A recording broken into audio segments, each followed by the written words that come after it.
get up, get up, get up.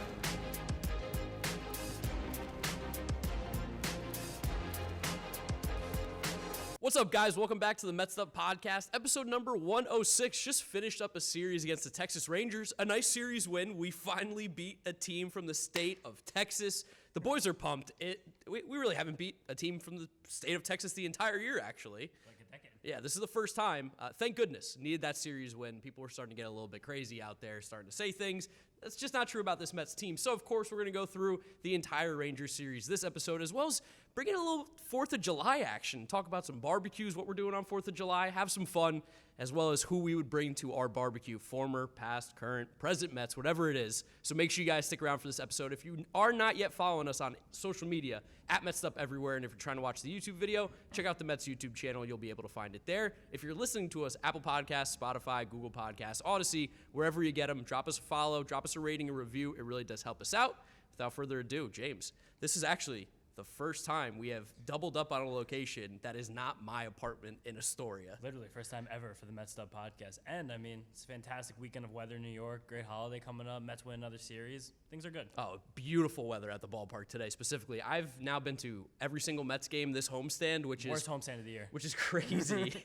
And I, as you guys can tell, I'm wearing the Seinfeld shirt that they gave away last year, and it's just simply because I have no clean Mets clothes. So normally in a jersey, bring a little more style, although I'm not the most stylish guy by any means. I got a nice 7-line shirt for anyone looking for style. Yeah, 7-line shirt, always doing well. But how you feeling after the series? I mean, it was a nice series win, I feel like. It's just exactly the way a series you feel like it should go for a team that is good, but that you are better than. Like, this series is kind of like a line between the Mets being just one of those teams stuck in the middle and one of those teams who has a shot to get closer to the top. Like, winning a couple close games against a team that has good things about it, while it's not like necessarily, again, like a good team. Yeah. Like, I think it was meaningful. And the fact that a lot of different guys from the Mets this series like stepped up and played well was helpful. You know, this is a series that we said coming into it, the Mets should win. Yes. And they did win. And let's just start talking about it, right? Because game one started off a little scary here because right before the game, we get a little phantom IL stint for Chris Bassett, who's been one of our best pitchers. We were told it was a non-injury related thing, which makes you think COVID immediately and ends up being COVID. Hopefully Chris Bassett comes back soon. It was also just that moment where you were coming off those bad losses to the Astros. You had the off day. You're like, we need a clean game Friday. We got one of our horses that's going to be on the mound, and things should just be okay. Like, just get out there. And then at 6 o'clock, 5:55, you get the notification that Bassett is not going to start. I was like, oh, crap. Yeah. That was also, you were like, let's go to the game. And I was like, I'm definitely not going. That being said, though, David Peterson, who did fill in, did a phenomenal job again. I mean, how many times will we pat him on the back? But he just continues to deserve it. David Peterson has been crucial in this rotation. You felt it from the first inning of this Peterson start where he got ahead of Marcus Semien, who, like we said, has struggled this year relative to his recent years where he's been very good, but had a good series against the Mets here. Of course, just like he did last year with the Blue Jays. I feel like Semien just likes to show up against us. He's a good ball player. His stats haven't been there, but Peterson got him on a back foot slider right away, like within the first 10 pitches of the game. And it was like very well placed to where it was still like looks like it could have been a strike. It was like just below the zone coming in on him with the late break. And I was like, okay, now he's on. And he was really on. It was 10 strikeouts, which, John, you said third time in his career, right? That is correct. Third, and all City Field. Really? Love in Queens, David Peterson. Love that. Peterson loves Queens. 10 strikeouts, 6 innings pitched, no walks, 10 strikeouts and no walks. Huge. That if any pitcher does that ever, you're gonna put your team in a good chance to win, and 3 earned runs. The development of David Peterson this year, especially with that slider pitch that he has used, but like we said, he's showcased it a lot more, and it's really been one of the more dominant pitches on this entire Mets team this entire season. It's set him apart as a pitcher. It's given him this brand new identity. That's something he kind of lacked coming up through the system as being the sinker changeup guy. As a Mets fan, I feel like that was one of the first times I really felt truly comfortable with David Peterson on the mound. I mean, I jinxed him a little bit at one point during the game. I was talking to my dad and sent him a text. I'm like, David Peterson's just straight up good. I mean, within seconds after that text got sent, a home run hit, absolutely crushed. But like, the line doesn't lie. He was phenomenal. And the Mets fell victim to the home run ball a few times in the series. And the Mets also had a lot of home runs in the series. Yeah. We can see as this weather is warming. It was a very humid weekend out here in Queens that the ball is carrying better. And Semien and Nathaniel, not Nate, Nathaniel Lowe. Yeah, don't call him Nate. Don't call him Nate. Nathaniel, that's how his mother wanted his name to be said. But besides that, though, like he's very good right now. And we've been talking about that slider. It had 7 whiffs in this start after his last 2 starts that had 9 whiffs in each of those. That's 25 whiffs on 1 pitch in 3 starts, which is a very, very high number.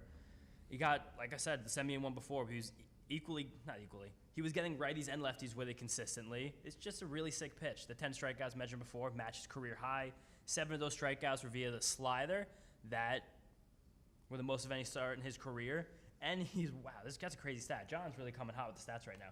He's recorded 43 of his 60 strikeouts this season via the slider. Seems like it's a good pitch. It's a really good pitch. Seems like it might be all right. The other interesting thing, though, about Peterson this start is that the sinker came back in a very big way, and also his velocity was up across the board. People watching on TV, he was like touching 96, 97 regularly. Which that seems like a huge development, too. If he's a guy who can sit at that 97 range, which so big. I mean, great I know you have extension, plans too. for what we could do with Peterson, and that probably fits more. But I mean, yeah. Sinker, though, he threw it 28% of the time. Most he's thrown it in the start in about 2 months now. But it did the job. There were 4 balls in play on it. 3 of them were on the ground. That is what a sinker is supposed to do when things are going as well as possible. And he's just been an absolute saving grace in this rotation. And then as we're starting to get the inklings of some guys potentially coming back with this velocity, with one reliable breaking pitch, I'm smelling the second coming of Andrew Miller. I mean, like he seems like a guy who might have been on the fringe before, who's very much a part of this team for the future here, because he's been very, very good. Whatever way it's going to be, whether it's in the rotation or as a bullpen arm. Me saying he could be a fantastic reliever for the rest of the season has nothing to do with what he might be doing in 2023, 2024. Yeah. But I'm saying that the way this team could align over the next few months, the need in the bullpen for a lefty, the way he only has one off-speed secondary pitch working well right now, this lines up as a fantastic repertoire for a reliever, and one that's probably a little more sustainable too. Yeah, definitely. And it was nice too because the vibe at the park was crazy. It was packed. I don't know if it was a sellout or not. I don't know what the official numbers were, but it felt like at minimum 95% full, and the crowd was going crazy from the start. And it was good because I feel like the Mets, especially this team, really does kind of vibe with the crowd. When the crowd's into it, it feels like this team is cooking. They're clicking on all cylinders, and we've seen them have some crazy comebacks. And that's kind of like, I don't want to say they had a comeback in this game because they didn't.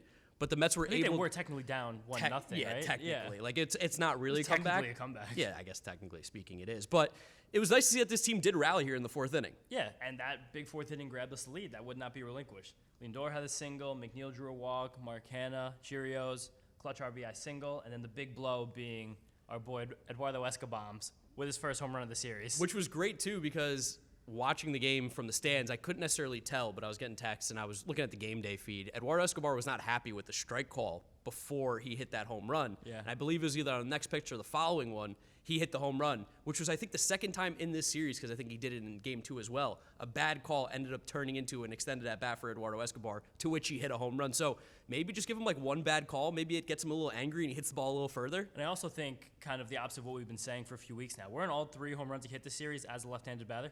I think so. I don't remember. I wrote One was as a one was Ezra, but still 2. And I look back, and he had another one actually about 2 weeks ago. So that's 3 home runs for Escobar as a left-handed batter in 2 weeks. Yeah, no, he's playing better. And especially, on this podcast, we've talked about maybe it was time to start trying to platoon him.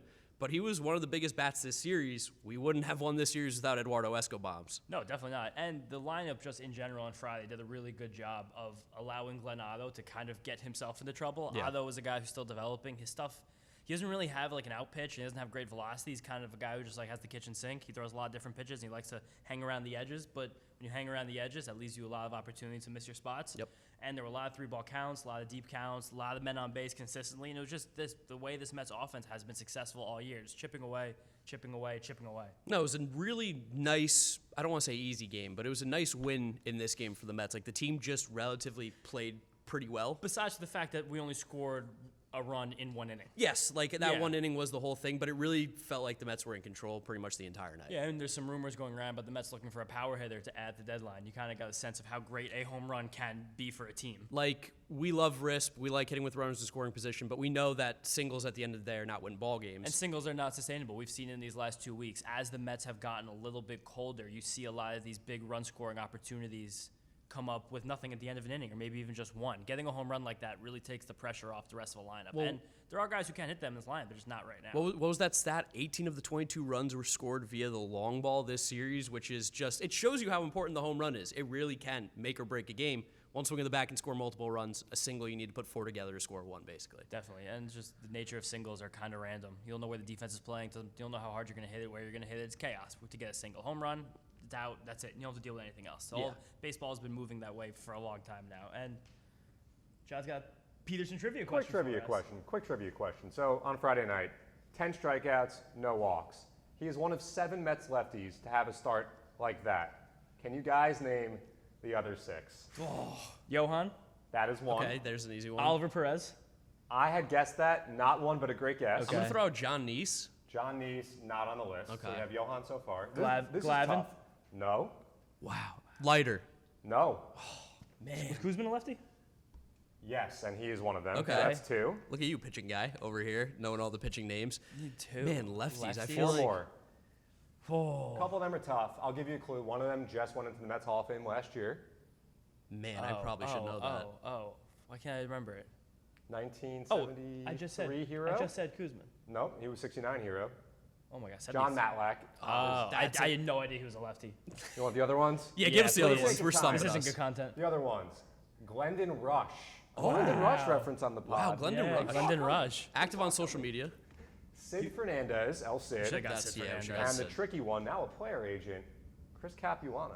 You know what's insane? I was actually thinking about saying him. I thought that was a little too crazy. Was Chris Capuano against the Astros too? I feel like we literally just talked about I this. feel like it was a Did day game. he? It Okay, was yeah. against the Braves. Okay. A 13 strikeout, no walk performance for Chris Capuano. Chris Got a Capuano. bit of trivia there. Some That was good good bit of company. trivia. Yeah, I like it. We should do that kind of regularly. I like the trivia. Also, just getting back to the game here. I told you guys about Brock Burke last week. He's good. How annoying was he on Friday? Just 2 innings. We couldn't touch him at all. Dude, Bengal, a good friend of mine, YouTuber Madden guy, he just hyped up Brock Burke before the year. I don't know why. I don't know how he had this information, but he's been right on the money. Brock Burke's filthy. The guy's awesome. And then I also want to give a shout out to our bullpen because Seth great. Lugo had a very clean inning. We went 7, 8, 9, no base runners, Stress-free. stress free. I mean, I think there was there was a base runner. Ottavino let the guy on, but then he got a double play. Yeah. But Seth Lugo, something we've been talking about a lot. He threw 10 pitches on Friday night, and 9 of them were either four-seam fastballs or curveballs. Thank you, That's Seth. all you That's need. all we've been asking And is the I'm- fastball curveball. And I did mention just now, Ottavino gave a base runner. I don't remember how, but then he got a big double play and a ball from Marcus Semien that was smoked. Yeah. It's like 106 off the bat that turned into 2, and then Edwin Diaz is nasty. Good night. Edwin Diaz, fantastic. The Mets moved to 2-0 on fireworks night because it was indeed fireworks night. Yes. Great show. I stayed for the fireworks. It was a Nice. packed house for the fireworks too. And People also, love fireworks. yeah, oh, they do. I mean, fireworks are fun. Yeah. It's like a little bit of danger is always a little bit of fun. And then it was also DJ night, which I really enjoyed. I didn't know how I was Really? going to feel about You the DJ enjoyed night. it? I did, because it wasn't like, like Avicii, like, I don't think Avicii's. I don't know the DJs that do that stuff. But anyway. Wait, may Avicii rest in peace. Changed music forever. True, he was a legend. But Icon. I like DJ Night. They were playing a lot of different music. He got some TikTok songs in There there, you which go. I'm sure got the kids involved. They were Yeah. probably loving it. a good idea. Good vibes. I like it. I was worried he wasn't going to play the trumpets, though, when Edwin came out. I was worried. You have to play the trumpets. Thank goodness the That's trumpets that's got to be in the contract for DJ night. Of course, of course. And then game 2 happens. And game 2, you knew with Trevor Williams on the mound. Basically, I mean, if I had a coin, I'd flip it. That's what it kind of feels like happens when Trevor Williams is on the mound. Sometimes he's going to be good. Sometimes he's going to be like he was in game 2. You And just also- kind of don't really know coming into the game. And a lot of it, I feel like with Trevor Williams, kind of comes down to this home run luck. Like Yeah. whether the fly balls stay in or go out, because Trevor Williams is a guy who gets a lot of fly balls. And this time, they kind of went out. But even before any of this happened, Starling Marte got us on the board with a 2-run home run right away in the first. His third first-inning home run of the season. Actually, it became 4 on Sunday, right? Yeah, 4 on Sunday Four, now. 4 on Sunday. So 4 first-inning home runs for Starling this year. He's entering a new phase of his career. He's a power hitter now, allegedly. Which I love, and he's going to be for the All-Star finalists, Yes. which you guys can start voting on Tuesday, July 5th. So if you are a Mets fan listening to this, you got to use your votes. We got to get Starling into Yeah. the game. You can't let Adam Duvall get He's in. a finalist? He's a finalist. That's you can't let disgusting. him get in over Starling Marte. You're talking about really good outfielder right now, a guy who deserves it, Adam Duvall. So vote Starling Marte. If you're going to do anything, vote Starling Marte, Pete Alonso for the next until the All-Star game happens. We got to have some representatives out there. Is it still 5 a day? I don't know with the finalists. It Yeah. might be different, but maximize your votes. Starling Marte deserves it. Where would this team be without his presence at the top of the order? He's been fantastic. He's been awesome, especially after a cold month. He's just been blazing hot. This home run itself was a laser beam. Oh, he smoked it. It It was just- no doubt off the bat. That ball was gone, and obviously it gave us a nice early lead. But I gotta say, it was a little bit weird. I think maybe the forecast had to do a little something with it. I think maybe also because it was DJ and fireworks night the prior night. A little Mets hangover? Yeah, a little Mets hangover. Felt a little bit quiet. I don't want to necessarily say it felt like dead in the stadium, but it just felt like it was a little more casual right now on Saturday. And it was just weird vibes, and it kind of played into this entire game, I feel like. It's just really hard to have a lot of energy when you're sitting there in 80% humidity, 90-degree heat. Like, you can't do anything like that. With the impending thunderstorms that were coming, with 4th of July weekend, like, it was kind of a perfect storm for a little bit of a letdown, and I feel like that's exactly what this game was. Yeah, and then you came to Trevor Williams on the other side, gave up some very quick Rangers runs after the Mets had a lead. Yeah. Home runs to Calhoun, Heim. Like, and those are names where, like, if you're really in the nitty-gritty, those guys are having good years and hit the ball very hard, but to the average baseball fan, you see Cole Calhoun 2 home runs, you get pretty angry. Yeah, to my dad, he sees a 7 and 8 hitter give up absolute bombs to them, and he's beside himself. Yeah, and like the home runs to Cole Calhoun, one of them was a slider, it didn't slide that much, and he just yanked it, crushed it. He's a But barrel king, too. Yeah, the other one was a fastball that was right on the black. It's only 90 miles an hour, but it was right on the black, and Calhoun just like got the bat head out there, kind of served it over the wall, which is a crazy sentence. The wind was kind of blowing out to left field, I feel like, the first 2 games of the series, so I could see it carried. And Cole Calhoun, Trevor Williams, both former Sun Devils. Really? Alumnus. Not the same time, but yes. I was not aware. I have a slight grasp of what colleges they went to. I have none whatsoever. Would not have guessed that, though. No. And then Martin Perez, So annoying. so annoying. God. I think we were talking about it the last time. I don't know if it was actually on the podcast or not, but I think the last time the Mets played the Rangers, Martin Yeah, Perez. John mentioned it last episode. Yeah, Martin Perez pitched a gem, and he didn't really pitch a gem because he still gave up those 2 home runs early, but he ended up having a great start. We couldn't hit the ball in the air. It was just ground ball, ground ball, ground ball. But crazily, Martin Perez came into the start only having allowed 2 home runs on the year in 93 innings. Damn. And the Mets had 2 and 15 batters. Wow. Is he a ground ball guy? Like, I don't really even know his profile like that. He is just a soft contact guy, and I guess this start was ground ball. I think he's a better than usual ground ball guy, but he's not ground balls enough to where I think it's like statistically stable. But in this game, the Mets had 22 balls in play. 15 of them were on the ground, and 2 were pop-ups. It just felt like And everybody... the other 2 were home runs. So that right there, 17, 19. So there were only 3 balls in play that were like perceived as dangerous besides the homers. Well, it felt the whole like game. everybody was getting jammed. Everybody wasn't... Well, that's what he does, that Soft cutter. contact. Yeah, like you said, the Gets in on cutter, the guys. sinker. I don't know what other pitch he had, but he was, I guess, pitching well. I John don't know. has something for us. Yeah, it's about the Martin Perez ground ball rate. Last year, 43, a little bit over that % ground ball rate. This year, 51. Okay. And he's cut down on the line drives, 27% last year, 20% this year. So Line drive rate is kind of boof though, because if you're watching a game and you like are hanging out, like try to distinguish the line drives between line drives, the ground balls that become the line drives that go into the ground quickly. Line drive rate, I've never. You're I've not never a been huge fan. I think there's like some It's some hard. credence to it, just because Yeah. like you can tell the average person a line drive and you can picture it in your head. Yeah. So you're like, it's still good contact. It's still a little bit relatively. subjective. It's subjective. It's Yeah. very subjective. 4 on your scorecard. Yeah. But the ground ball rate being over 50%, that is meaningful. That's becoming meaningful. But you know who it didn't matter to? Who? Eduardo Escobar. Because Eduardo Escobar hit another home run. The dude, he's hot in the month of July. Spoiler alert, he hit one in Game 3, too.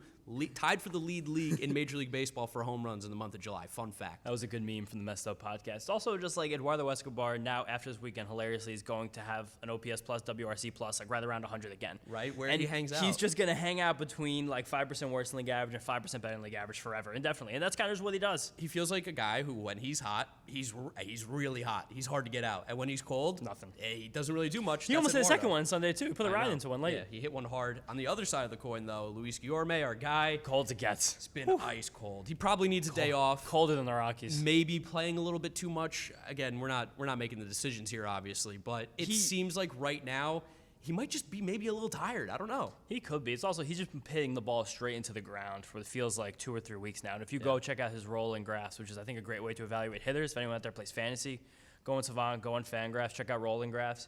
You just see that Guillorme's expected weighted on base average, which it is a stat that takes every single ball you've put into play and kind of gives them an objective score rather than the result that actually happened.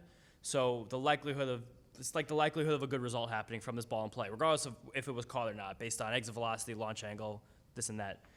Guillorme's has just been sinking like a stone since about June 10th, so almost a full month now. He's just having trouble lifting the ball. He's never really been someone who hit it that hard. I'm sure also now we're in a situation where defenses have more book on him. They have a little more film, so they know how to position themselves better for him doing all his funky stuff. But that's the lay of the land here. Yeah, and I mean, really, like at the end of the day, Still playing great defense. Yeah, he's still getting on base. still the glove is just it's phenomenal. And really, at the end of the day, like this game was just the Mets kind of lost to the Rangers 7, 8, 9 hitters because Calhoun hit 2 home runs, Jonah Heim hit a home run, Leody Taveras hit a home run, which I didn't think that's a sentence I would be saying. and those were the 7, 8, 9 hitters. And Tavares actually came in for defensive replacement or whatever late in the game. So, But also, the other side of that coin is, like, the Mets had plenty of opportunities, especially early on in this game, to score. Like, Martin Perez wasn't, like, there was no reason that they couldn't have gotten it together. Francisco Lindor got on base 4 times in this game. Yeah. I think Marte and Nimmo also got on base a few times each. Yeah, top 3 in the order got on 7 times, and the Mets were only able to score, 3 runs? Like, that's something we're not used to. That's something we're not accustomed to with this New York Mets team. But this is something that has been a little bit of a pattern, it feels like, for the past week-ish or so, that the Mets are not capitalizing with runners in scoring position, which also comes back to what we said about, like, the singles approach sometimes bites you in the butt. Yeah, it's kind of the function also of, at the same time right now, Lindor and Pete are not really hitting for power. It's just a little bit of a slump. Lindor's getting on base, he's still putting the ball in play and hitting it hard, just not getting good results. And Pete, I feel like it's been over a week since he had the home run. Pete's a little cold. Yeah. It's expected. He's And had also, a pretty phenomenal year. It seemed like McNeil's still a little bit tender. He DH'd, and then he DH'd on Friday, then he did not play on Saturday. Yeah. So the lineup also misses a little bit without McNeil, especially when you're getting all these guys on base and no one's there to drive him in. What are you going to do? I want to talk about Tony Massanito's throw, though. Yeah. Oh, my God. A second runner thrown out from his knees, which is just, if you guys haven't ever caught, it's pretty hard to throw the ball from your knees. It's pretty hard to throw out a base runner from your knees. While the bat may not be really doing much for us right now defensively, again, he continues to be phenomenal behind the plate. Wayne Randazzo said that after the first knee throw last week, he asked him if that's something he works on, something he looks to do, something he plans for, and Tomas was just like, nope, if I feel like I have to, I'm just going to do it. Yeah. No, just like an instinct, catcher's instinct. No, he's been great behind the plate. I think the pitchers love throwing to him, too. Yeah. And then just kind of to put a tie on this game, a little foreshadowing here. Dom Smith got a pinch hit opportunity in the 9th, and he hit a double off the wall, which I think would have been a home run in 17 of 30 major league ballparks. We're coming up on a day. We won't mention what it is just yet, but you guys have probably heard enough about it.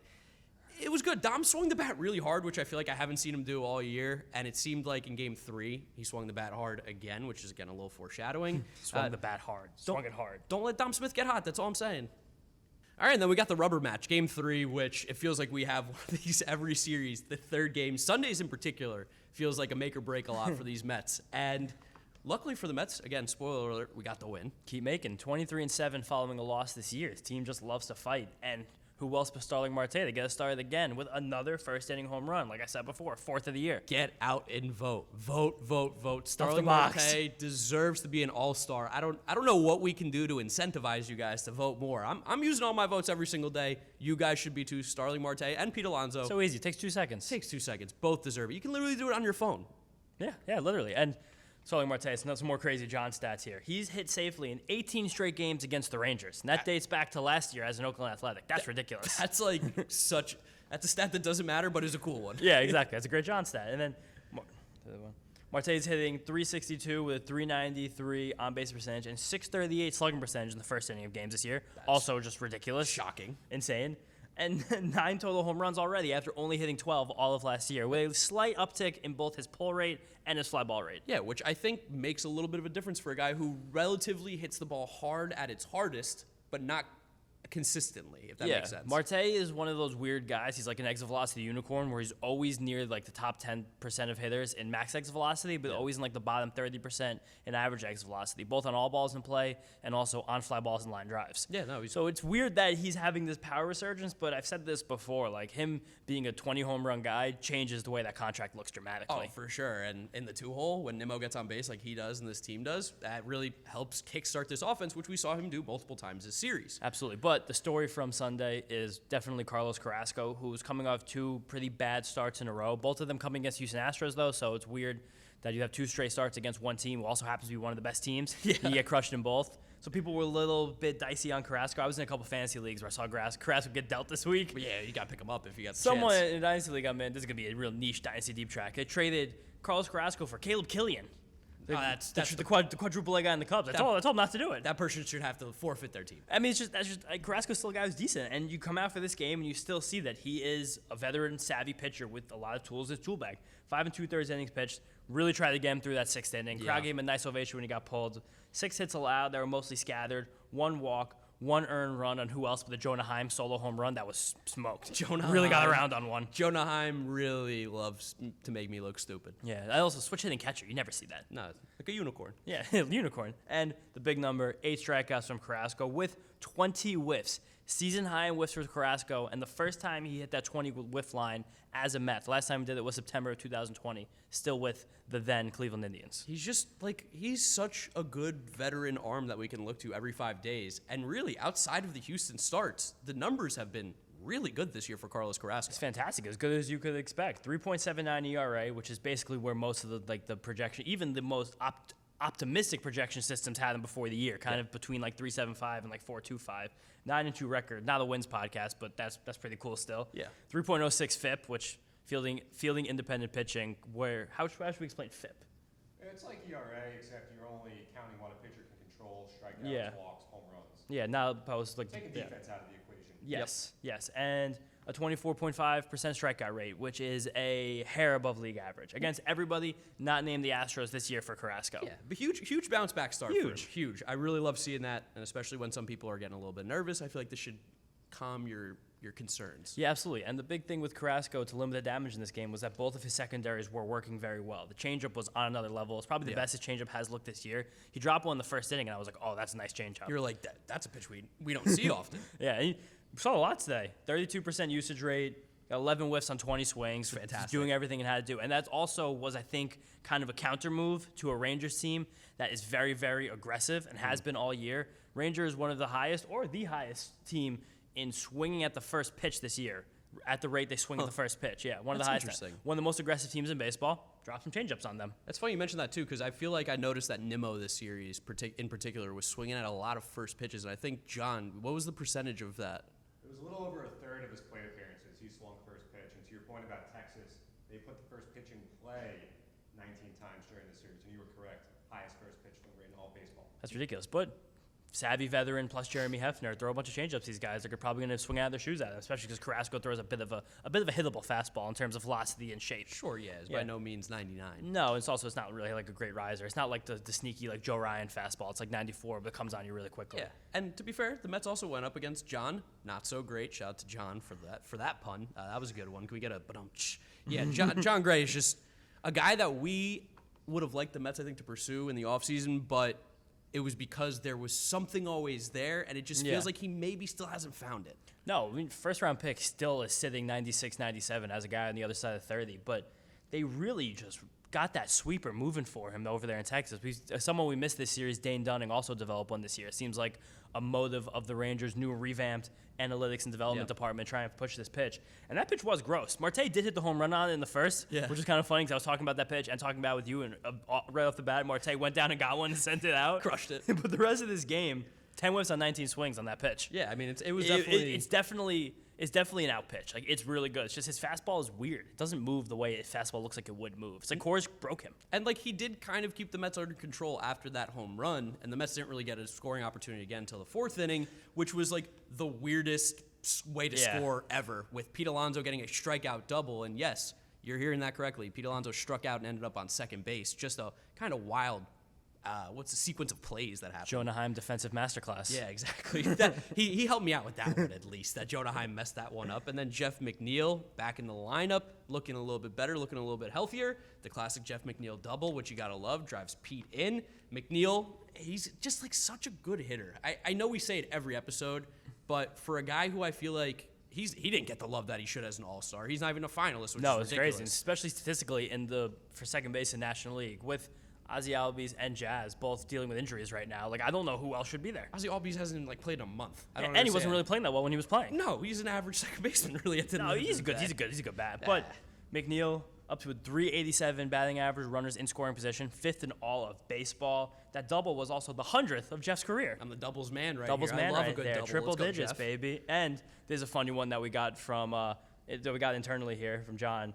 McNeil showed up to the game in a suit today, which is hoping to bust himself out of what was a 4-game slump. That's a baseball guy. Yeah, that's a baseball guy. This was so not a slump. It was a week. Yeah, but for Jeff McNeil, not going to get hit in 2 games is he's that's the downfall. And we did see some angry McNeil over the weekend a little bit again. A little bit. Yeah, Friday night. He was pressing a little bit, but you know what? I do love the intensity. Just you got to control it. He also, just a break from this 4th inning rally, made a nice play going into the wall. I believe middle innings. I don't remember exactly when. Yeah, I mean, he plays such a great outfield and also plays such a great second base. It's crazy to have that versatility for a guy who's also a really good hitter. Yeah, then this rally, again, came together in the form of an Eduardo Escobar, Escobomb, Eduardo, as Giuseppe on Twitter said, which that's an even better pun than Escobar. Yeah, I think Eduardo might be my new favorite. As much as we coined the term Eduardo Escobars, Eduardo is just, I think, straight up fun here. And it also makes sense because he doesn't really hit that many bombs, so it'd be hard to call him Escobars. Yeah. But Eduardo, I can just say when he hits a home run. Eduardo. Yeah, it's his third home run of the series, 3 games in a row. He's been phenomenal. John just bolded another pun on our sheet. Esco barbecue, because he's cooking. That's awful. Is that worse than Terrible. Tomas Nitro or Eduardo Barbie? We're cutting Nitro. It was that bad. So Esco barbecue at least wins that battle. Rough, yeah. But third time in Escobar's career, he has hit a home run 3 consecutive games. And these 3 home runs this year, he traveled a combined 1,232 feet. When you're hot, you're hot. When Getting you're not, some distance you're not. on him, too, yeah. What you got to do? Dom Smith, told you, don't let Dom Smith get hot. I said it was a little foreshadowing. 2 for 4. 2 for 4 after a late double in game 2. Hilariously, too, the hits he got were not hard hit balls at all. No, by Yeah, no no, means. no. They were not particularly hit hard. But he did have 2 hard hit balls today. It's just that. So wait, the 2 balls that he got hits were not hard hit, and the 2 outs were? I believe so, That's yeah. funny. Which is kind of hilarious that Yeah. the 2 balls that he ended up getting hits on weren't necessarily the balls that were smoked by any means. I mean, also, if you're going to get hot any time, you need to get off this home run schneid. There's no better place to do it than Cincinnati. Which was the last time he hit a home run. That was last time he hit a home run? It was in Cincinnati That last crazy year. game? That little wall scraper. So maybe don't let Dom get hot. Get him to Cincinnati. Short porch in right field. Anything can happen, I'm telling you. Absolutely. And just go through some bullpen from this game. Mentioned before about Carrasco getting nursed through that 6th inning. That was the 3rd time around the Texas lineup. Before the inning, I was like, I really don't want to send him out for that. He got into a little bit of trouble, not a ton. Joely came in, though, and got the big ground out of Cole Calhoun. Joely tried to come out, do the 2nd inning. Did he get through in this one? He got the 2nd inning. He got through as in well. this one, yeah. So he had trouble with that on Saturday, but decent for Joely on a back-to-back day, too. Back-to-back innings. Avino was very good again. Guys, really just developing. I love his walkout. I don't. Yeah, it's Kid like it's a Cudi. Kid Cudi song. I don't remember exactly what song it is. It's a little bit of a deeper Is it cut Mr. of Kid Cudi. Rager? No, it's like No. from his almost like rock album days where he got a That little, rock album's bizarre. He got a little weird. Speeding Bullet to Heaven. Yeah, it's an insane album. But this, his walkout's incredible. I love it, and I also love watching Adam Ottavino pitch. The dude has just simply been one of the better relievers in this entire bullpen. You got the song? Alive by Kid Cudi. Alive? Alive. Off Okay. Man on the Moon? Yes.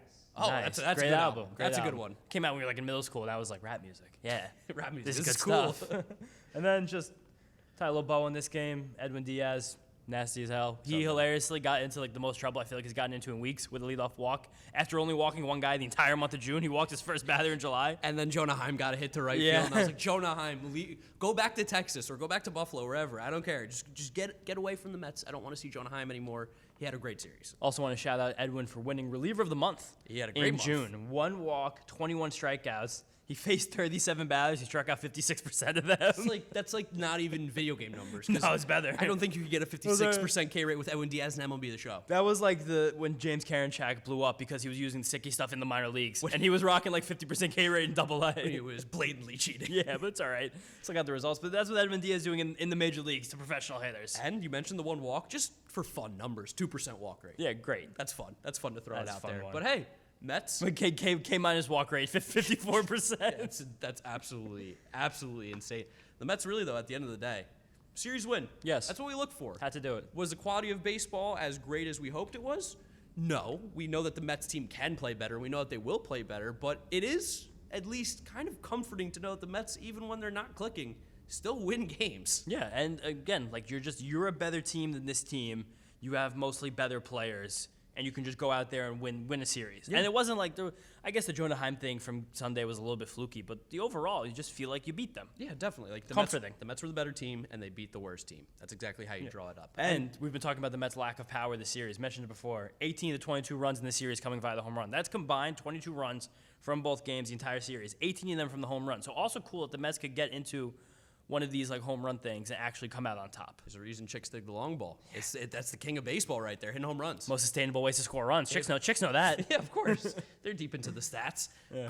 Great stuff for the Mets world. There's also a lot of other really cool things going on in the Mets world, too. Tons. Let's talk about Jacob deGrom, who in about, 25, 30 minutes will be making his first rehab start of the season out in St. Lucie. Everybody do whatever, put a spoon under your pillow. Anything, yeah. Whatever it is, whatever superstition you have. If you have to touch the doorknob, turn both water faucets on at the same time. Meditate, I don't know, every light on and off 3 times like Charlie Kelly's mom. Good vibes only. This is huge. We need Jacob deGrom back because just imagine how much better this team is with him. This is also so awful because he's going to make the start, and whatever happens, good or bad, like we're going to just sound like idiots. I know, because this will be all, old news at this point. We should almost record 2 different segments, being Jacob deGrom clean rehab and Jacob deGrom bad rehab. Well, I don't want to record a bad rehab. That's bad juju. Also kind of funny that he's making the start at St. Lucie, and they just missed the Palm Beach Cardinals. Yes, which, if you guys don't know, he made his rehab start last year against the Palm Beach Cardinals. I don't like how he said Palm. I'm thinking too much about my wording now, but he made his rehab start against them last year, and they were like, these are like 19, 20-year-old guys facing the best pitcher on the planet. This is not fair. No, not fair at all. But also, that social media manager of that team was praying they got DeGrom again. Oh, of course. It's a million engagements. Yeah, I mean, like, the retweets, 50,000, whatever it's going to be. It's a huge day for the Palm Beach Cardinals. Also, here's something funny. Do you think there's a lot of pressure now on Jacob deGrom to almost one-up what Max Scherzer did for the Rumble Ponies last week? Absolutely not. Absolutely not. I'm not saying performance-wise. I'm saying, like, in terms of being nice.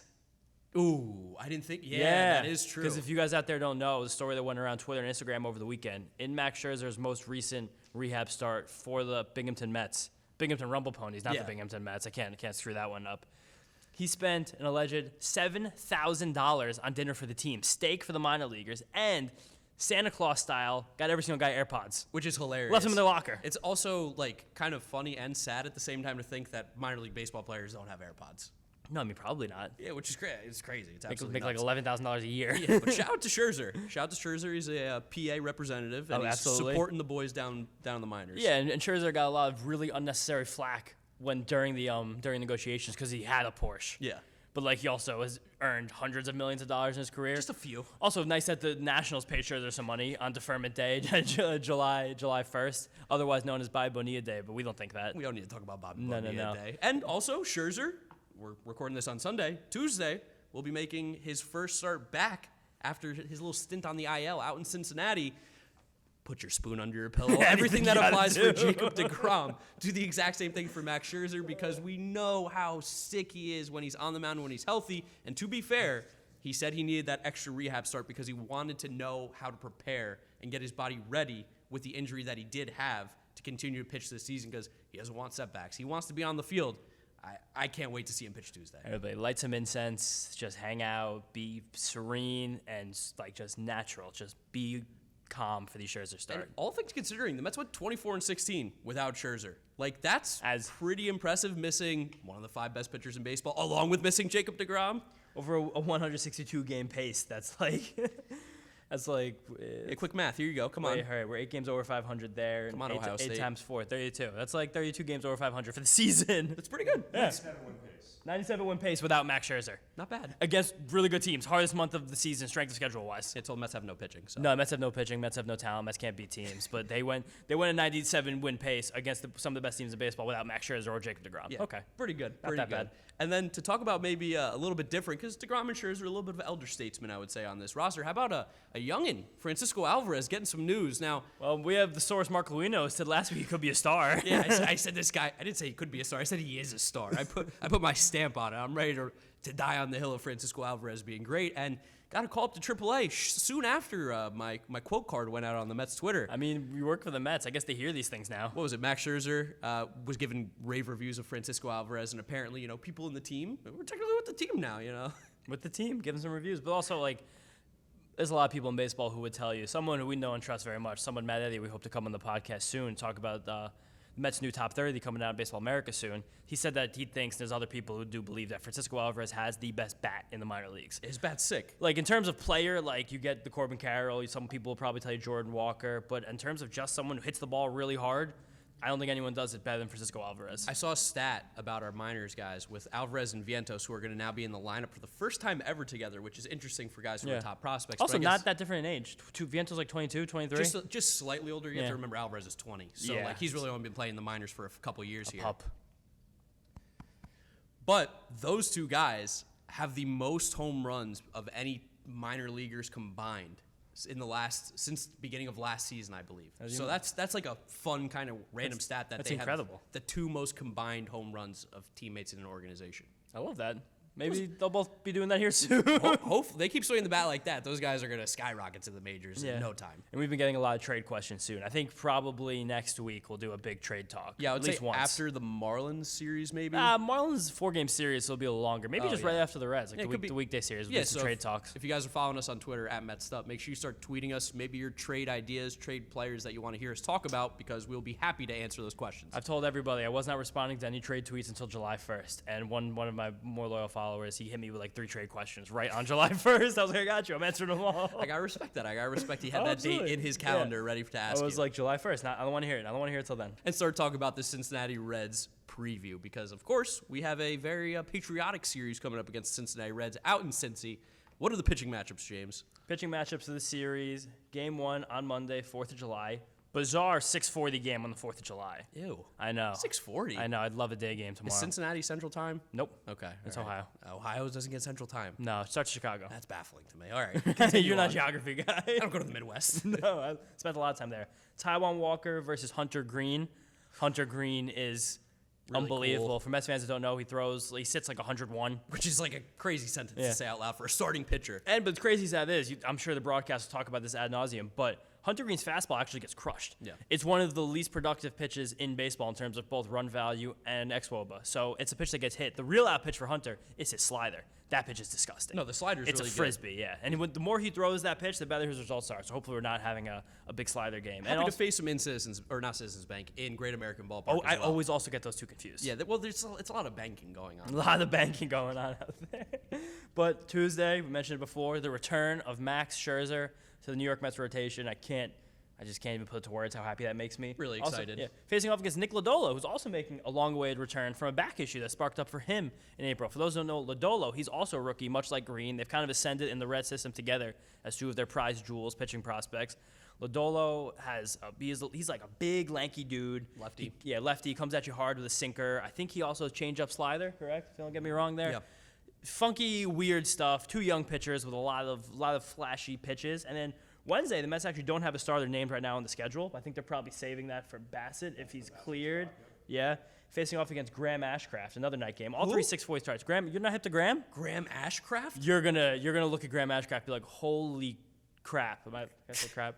Leave it in there. Yeah. All right. Wait, Graham Ashcraft, you know how we talk about like Chase Anderson's a creative player name? That's like you just put things together. Yeah, It became Graham Ashcraft. But Graham Ashcraft is a guy who popped last year in the Red system, got great results after kind of being up and down for his first few years in the minors. He throws like a 97-mile-an-hour cutter that just sweeps across the entire zone. Sounds kind of good. I believe he's also a lefty, John, if I'm correct on that. Maybe double check me. Right, these are right. All right. But sinker cutter, they're bizarre. Sometimes you get a hold of them, you hit them. Him and Green are both pretty home run susceptible to the long ball. There it is. There it is. So you can't get the ball out of here. This would be a great series also for the Mets, just like pump their full season numbers up, get the barrel rate, get the home runs out of there. Definitely. But you got to beat the Reds. You do have to beat the This Reds. is not a good roster. Bad team. These are probably. I mean, we're missing Luis Castillo too, which is also a huge he's boost. pitching really well. He's been blazing hot so far. Big trade candidate. We'll talk about that soon. All 3 of these guys are interesting though. All 3 have good stuff, but all 3 again are young, can have problems with control, and are susceptible to the home run ball. And while the Reds have traded off a lot of guys, of course, they still do have Joey Votto, who's still around on that team, still a consummate pro. He has been hitting incredibly well since a very poor first few weeks in April in IL stint. He is just back on top of the league leaders in terms of barrel rate, fly ball rate. He is hitting the ball hard and with authority consistently. And we also have to mention that there are some former Mets A litany of them. on the Cincinnati Reds team, and they made a huge impact on Sunday to actually beat the Braves. So shout out to Brandon Drury, Albert Almora, and Matt Reynolds. Yes, you are hearing those names correctly. Drove in all 4 runs in the Sunday victory against the Atlanta Braves to help the Mets gain a game on them, as well as Albert Almora with the walk-off hit in the 9th inning, which I never thought I would say those 3 guys' names together in a sentence of beating the Braves, and if I did, I would have thought it might have been with the Mets last year. It's with the Cincinnati Reds. I mean, Drury Is having a year. He's awesome. Oh, that was the first baseman I was thinking of earlier. That's probably going to be an all-star from that team. Oh, it's going to you be think? Brandon Drury. Why not Votto? Yeah. Oh, Luis Castillo. Maybe. I don't know. Yeah. Brandon Drury's having a great year, though. But that's not an all-star year. Like, Castillo's having a better year relative to pitchers than don't- Drury is. I don't know. 16 homers, 15 doubles, 42 RBIs, and an 852 OPS. That's really, really good. Like, I think you're maybe overplaying Castillo's year and downplaying Brandon Drury's a little bit. Castillo's like a 3.0 ERA. Yeah, but Brandon Drury. Give it to Brandon Drury. Give it to the former Met. I don't want Luis Castillo to have all-star on his resume. You guys until he's heard on the it Mets. here first. Mark is trying to create an all-star roster that knocks Pete Alonso off. No. That's Brandon Drury that's can what play we third, said. But Brandon Drury probably deserves to be on there. Pete does too more, though. Drury's also a guy who just kind of always hit the ball hard. He's always had good quality of contact. We saw him in some spurts last year with the Mets. He Definitely. did some really good things. Crush lefties. Yeah, he could be a guy who's actually a trade candidate for the Could be. Mets. Yeah, I know. He could be. Oh, that's ridiculous. Tommy For the Pham RBIs, still hanging around in Cincinnati and as well. he's still hitting well on that team. You're a big Tommy Pham guy. He's just a good ball player. We're missing Tyler Stevenson, who's one of the most exciting young catchers in baseball. The guy hits the ball really well.